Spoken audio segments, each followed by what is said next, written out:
মিরপুরের সেরা 5টা ফুচকার জায়গা নিয়ে আজকে ভিডিওতে কথা বলবো। প্রথমে থাকবে হচ্ছে মিজান চটপটি হাউস। ওদের নাগা চটপটিটা ভীষণ মজার, আর সঙ্গে 2 ধরনের টক নিয়ে নেবেন and you are good to go. সব থেকে বেস্ট পার্ট হচ্ছে না, ওরা ফুচকারা নিজেরা বানায়। আর এখানে ডাবলি এবং আলুর পোর্শনের মধ্যে ডাবলির পোর্শনটা একটু বেশি, but I just loved it. Specially ওদের বোম্বাই মরিচে যখন ফুচকাটা খাবেন, you are definitely loving this.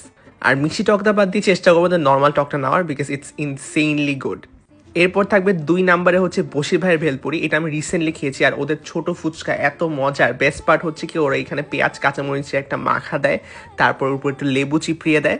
Literally আমার খাওয়া মিরপুরের সেরা ছোট ফুচকা। এরপর চলে যায় বেলাল ভাইয়ের চটপটি, দ্যাটস ভেরি ফেমাস।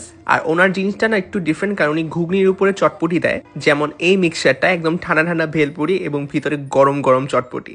আমি এরকম ইউনিক চটপটি কোথাও খাইনি, সো আই রিয়েলি লাভড ইট।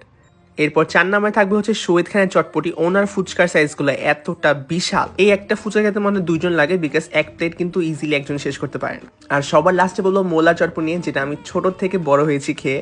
ওদের ফুচকা চটপটি সবই মজার, স্পেশালি আলু এবং ডাবলির পোর্শনটা একদমই পারফেক্ট। আর সবথেকে ইউনিক পার্ট হচ্ছে টকের মধ্যে একটু ডাবলি দিয়ে দেয়। আর এটা কিন্তু আপনি এক প্লেট ফুচকা চটপটি খাওয়ার পর আলাদা করে খাবেন, দেখবেন একদম প্রপারলি ডাইজেস্ট হবে। মিরপুরে যদি কেউ ভালো ফুচকা খেতে চায়, আমি অলওয়েজ সবাইকে এই জায়গাতেই নিয়ে যাই। সো এখন আপনারা বলেন আপনার পছন্দের জায়গা কোনটা।